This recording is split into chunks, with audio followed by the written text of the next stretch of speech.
Hola a todos, tengan un cordial saludo. En esta oportunidad estaremos presentando nuestro video sobre el tema para comprender a las falacias. Bien, el autor de este libro es el profesor Rafael Félix Mora Ramírez. Las personas que conforman a este grupo son Fernández Calle Merli, mi persona, Flores Sinostroza, Grecia Alexandra, Graviel Risco Joel Alexander, Gustavo Montalbán Estela, Guamán Guerrero Víctor Leonel, Leiber Nilton Mondragón Torres, Lío Curioso Gadiel Isaí, Más Gina Yuri, Sánchez Pérez José Gilmer. Bien, ahora pasamos al tema de la introducción a las falacias. En este trabajo se exploran las falacias en el contexto de la lógica formal. Las falacias son errores de razonamiento que debilitan un argumento. Se producen cuando representan argumentos que parecen válidos a primera vista, pero que en realidad carecen de lógica o fundamento. Existen varios tipos de falacias, como las falacias formales, que se basan en errores en la estructura lógica, y las falacias informales, que se basan en el contenido del argumento. Conocer las falacias es crucial, es muy importante para poder nosotros evaluar la validez de los argumentos y para evitar caer en engaños o razonamientos erróneos. Bien, las falacias. La lógica formal es un sistema de razonamiento que utiliza símbolos y reglas para deducir conclusiones válidas a partir de premisas. Se basa en la estructura de los argumentos independientes de un contenido. Existen diferentes sistemas de lógica formal, como la lógica proposicional y la lógica de predicados, cada uno con sus propias reglas y símbolos. La lógica formal se utiliza en matemáticas, informática y filosofía para asegurar validez de los argumentos y para construir sistemas de conocimiento. Bien, la importancia, la función de las falacias es persuadir, aunque sea a través de un razonamiento inválido. Puede servir para manipular a la audiencia o ganar un debate sin tener la razón, o simplemente reflejar un error en el proceso del pensamiento. Es importante identificarlas para poder evaluar críticamente la información y los argumentos que recibimos. La educación filosófica juega un papel crucial en la socialización de las personas y la personalización, proponiendo el pensamiento crítico y la creatividad en lugar de mera transmisión de ideas establecidas. Se diría que el papel que cumple la filosofía es muy multisentificado, que no se trata solo de memorizar nombres y fechas de filósofos, sino de desarrollar habilidades cruciales para el pensamiento crítico y la vida misma. Ayuda a desarrollar el razonamiento lógico, a la capacidad de análisis, la argumentación y la resolución de problemas. Además, fomenta la reflexión sobre cuestiones fundamentales de la existencia, la ética, la justicia, la sociedad, a los individuos para una ciudadanía más informada o comprometida. Es importante de construir una vida significativa y contribuir positivamente a un entorno. A continuación, mi nombre es Más Gina Yuri. En esta oportunidad voy a dar una definición del pensamiento crítico. ¿Qué es el pensamiento crítico? Es una habilidad muy importante en las humanidades y las ciencias sociales. Se trata de poder analizar, justificar y evaluar los argumentos que escuchamos o leemos. Un buen pensador crítico tiene 3 componentes claves. Uno sería lógico, que organiza y analiza sus ideas de forma clara. El segundo, el epistémico, justifica sus afirmaciones y argumenta de manera efectiva. El tercero sería axiológico, evalúa si las ideas son útiles y éticas. Además, se puede decir que te ayuda a identificar errores en los argumentos. El pensamiento crítico nos ayuda a reflexionar sobre nuestras propias creencias. Es importante saber analizar la evidencia que tenemos, hacer preguntas y reconocer las suposiciones que pueden estar detrás de nuestros pensamientos. En resumen a este contexto, lo que se puede decir es que el pensamiento crítico nos permite entender mejor el mundo que nos rodea y hacer aportes positivos a la sociedad.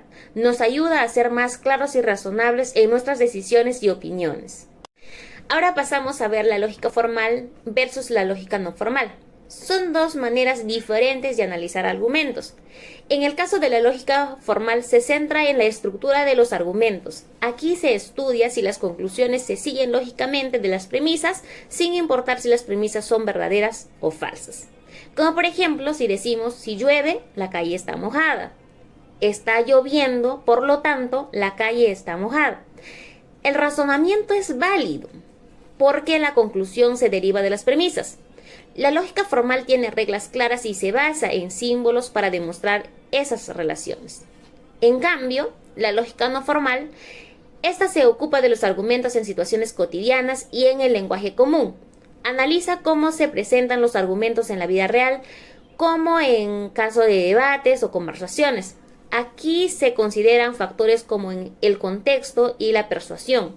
Como por ejemplo, si alguien te dice, todos los estudiantes que llegan tarde no estudian, y luego llega un estudiante tarde, no necesariamente podemos concluir que no estudia. Esto muestra que la lógica no formal se interesa más por cómo se utilizan los argumentos en la práctica y su efectividad en persuadir. En resumen, a este contexto, se puede decir que la lógica formal se enfoca en la validez estructural de los argumentos, mientras que la lógica no formal examina cómo funcionan estos argumentos en la vida diaria, considerando el contexto y el lenguaje usado. Ambas son importantes para entender y evaluar el razonamiento. Eso sería todo de mi parte. Gracias. Bien, y para continuar, lo siguiente que vamos a tratar es la identificación de falacias. Primero habría que definir qué es una falacia. Una falacia es un argumento que tiende a parecer cierto, pero que en el fondo no lo es. En ese sentido, cuando entramos a algún tipo de debate, controversia o intercambio de ideas, a veces se suele argumentar en función a algo que nuevamente parece cierto, parece real, evidente, incluso se formula con argumentación, pues a veces científica o numérica, pero insisto, termina siendo no real. Un ejemplo de esto podría ser cuando se niega el cambio climático y se nos dice que es normal porque históricamente el planeta Tierra ha tenido cambios de temperatura. Y efectivamente, el planeta Tierra ha tenido cambios de temperatura. Entonces, presuntamente no nos debería preocupar el cambio brusco del clima en el planeta Tierra.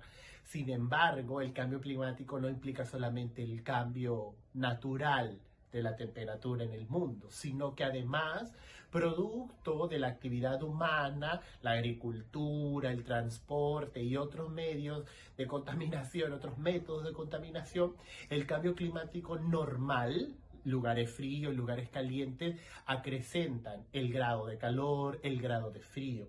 Entonces el cambio climático no es solamente cambio de temperatura, sino un cambio acelerado, consecuencia de la contaminación del hombre. Bien, y para continuar vamos a hablar del pensamiento complejo. El pensamiento complejo, según incluso un filósofo, un pensador peruano, Edgar Morin, en 1999, dijo que el pensamiento complejo es entender que existen otro tipo de certezas que coexisten, otro tipo de incertidumbres que coexisten, pero lejos de llegar a tratar de encontrar una verdad o un grado o jerarquía en cuanto al grado de veracidad de estas incertidumbres o de estas certezas, la idea es sobrellevarlas, entender que son parte de. Entonces el pensamiento crítico, basándonos en nuestro compatriota Edgar Morin, es básicamente eso. Entender que efectivamente hay cosas que probablemente no podamos concluir, que son estas incertidumbres, y hay cosas que sí podemos llegar a concluir, que son las certezas. Pero una no implica la supresión de otra, sino que tanto certezas como incertidumbres, coexisten y se retroalimentan. El estudio de las falacias se remonta por lo menos en Aristóteles, que en sus refutaciones sofísticas él identificó y clasificó 3 clases de falacias, que seriamente vamos a mencionarlas. Bien, tenemos por aquí entonces las falacias más comunes, las falacias más conocidas, como lo es en este caso la falacia de autoridad. Sí, también tenemos a la falacia de amenaza y a la falacia ya mencionada ad hominem. Bien, por parte de la falacia de autoridad es apelar, ¿no? ¿Sí? A la autoridad en lugar de la evidencia. Esto es una falacia muy común. También tenemos a la falacia de la amenaza, que nosotros vamos a someternos, vamos a tratar de enfocarnos en usar más el miedo para nosotros poder persuadir. Y por último tenemos a la falacia ad hominem, que es atacar, ¿no?, a la persona en un lugar del argumento, atacar, no manipular, sino atacarla de por sí. Gracias. Hola, ¿qué tal con cada uno de ustedes? Quien les habla nuevamente, el estudiante Víctor Leonel Guamán Guerrero. Bien, vamos a continuar definiendo, desarrollando un poco y también seleccionando los tipos de falacias. Porque en este trabajo que el grupo estamos tratando de explorar las falacias en el contexto, en el ámbito de la lógica formal. Bien, y pues vamos a demostrar cómo algunos argumentos, dichos, pueden resultar erróneos o engañosos. Perfecto, pero para comenzar con esto, nosotros primeramente tenemos que tener en claro, o tenemos que tener en cuenta, que es falacia. Es como, digamos, la base para nosotros poder ir desarrollando, ir avanzando. Bien, nosotros cuando hablamos de falacias, la palabra falacia viene del latín fallacia. Y bien, esto significa un engaño. Bien, la falacia significa engaño. Es ese argumento, digamos, ¿sí? Un argumento que si bien parece válido, desde que lo escuchamos sí parece válido, pero sin embargo no lo es. Por eso, como ya lo acabo de mencionar, la falacia es un engaño. Ahora, algunas falacias se cometen intencionalmente, o sea, no a propósito, es intencional, ¿sí? Para poder nosotros tratar de persuadir o para poder tratar de, digamos, manipular, ¿no?, a los demás. Mientras que otras se cometen sin una intención, sin sacar provecho de algo, debido a algunos, digamos, descuidos, que es así, digamos, espontáneo que se sale, o ignorancia que tenemos nosotros. Para terminar con este punto, habría que mencionar qué tipos de falacias existen. En realidad, las más comunes son las falacias ad hominem, que por ejemplo se trata de argumentar no en contra de la idea que plantea una persona. El cambio climático es un problema global, sino que se ataca a la persona y no a la idea que plantea. Tu idea es incorrecta por la forma de tu cabello, por tu barba. Entonces, insisto, no se argumenta en contra del planteamiento. El cambio climático es un problema global, sino que se argumenta en contra de la persona que hace el planteamiento. Esa, por ejemplo, sería la falacia ad hominem, pero vamos a mencionar algunas otras que existen. La falacia populum, falacia del hombre de paja o falacia de espantapájaros, falacia de Neyman o sesgo de supervivencia, falacia naturalista, falacia de jugador, falacia de costo hundido. Finalmente podemos decir que la identificación de falacias, la argumentación lógica son definitivamente necesarias para poder tener un juicio de valor mucho más adecuado, para tener un criterio más amplio y complejo, no reduccionista respecto a una situación. Identificar falacias, por ejemplo, es una buena alternativa para poder llegar a un criterio de verdad o a un juicio respecto a algo. Entonces, tener este grado de conocimiento en cuanto a identificación de falacias, en cuanto al pensamiento complejo, que implica, por ejemplo, les decía, saber que existen incertidumbres, pero también certezas, es sumamente importante porque nos ayuda a tener un debate mucho más alturado, nos ayuda a profundizar en cuanto a nuestros conocimientos, y particularmente nosotros que estudiamos Derecho, nosotros y nosotras, hablando de las compañeras, quienes estudiamos Derecho, esto es fundamental en el momento de litigar, por ejemplo, ¿no? Muchas gracias, buenas noches.